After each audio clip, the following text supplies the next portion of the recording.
Hi, I'm Elizabeth from BackFit, here to bring you some of the bits that we have said about on our newsletter.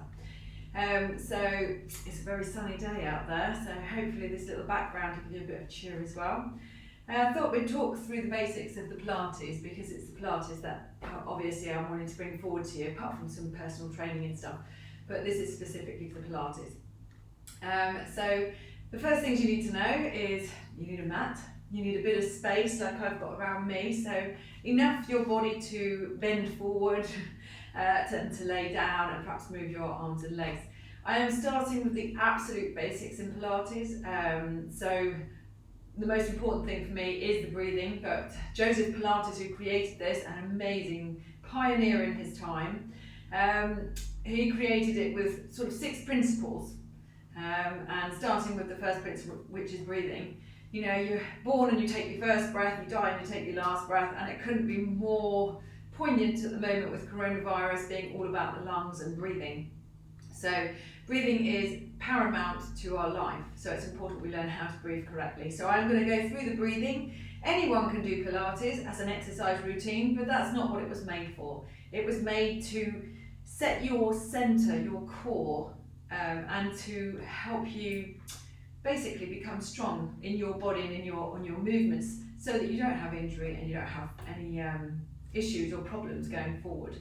So breathing is the first one. Then centering at the core, center of gravity. And when we look at this is just the torso, spine, we're looking at the point at which our body sits in its most optimal position. Optimal for your hips, pelvis, shoulders, legs, everything, so that your body can function properly.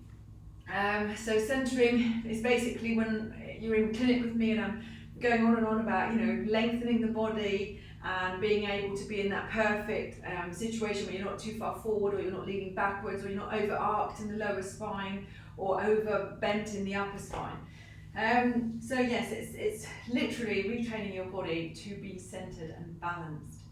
Then we look at control. So anyone can do an exercise routine, anyone can dance about, do a bit of aerobics, but when it comes to Pilates, it's really important that you learn control right from the get-go, right from the beginning, when we look at the breathing and then our ability to control around that, using the diaphragm and the flow within the body, but also using everything we've got under control, rather than, you know, just being a little bit dancey and moving, well, uncontrollably. Okay, and then the other things we want to look at is concentration. Now, every exercise routine should be fun. There shouldn't be, I mean, that's what some people have said to me before. Oh, I don't know, Elizabeth, you know, Pilates can be really boring.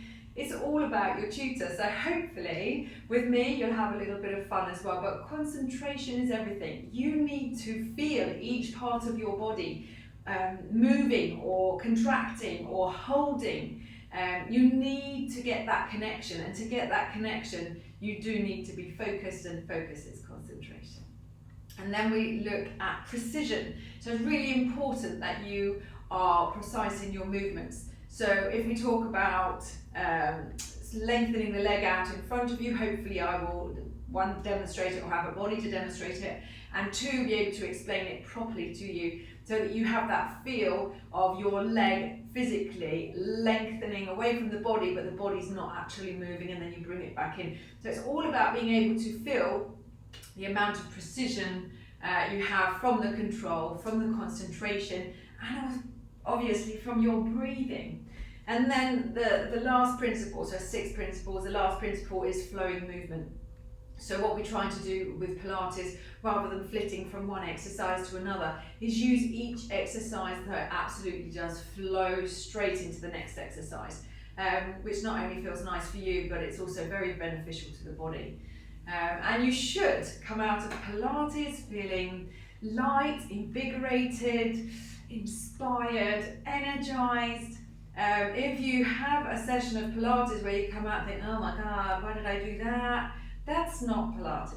So fingers crossed, if you have your demo trial run with me and you come out feeling negative and getting touched very quickly, but no, you should feel amazing after Pilates. So even when you go to a class and you're feeling tired and lethargic and you don't want to get involved, you should come out of there going, oh wow, I'm really glad I went. So let's hope we can replicate that in the home environment. So thank you for listening, and let's fingers crossed we get together in the next session, which would be the introduction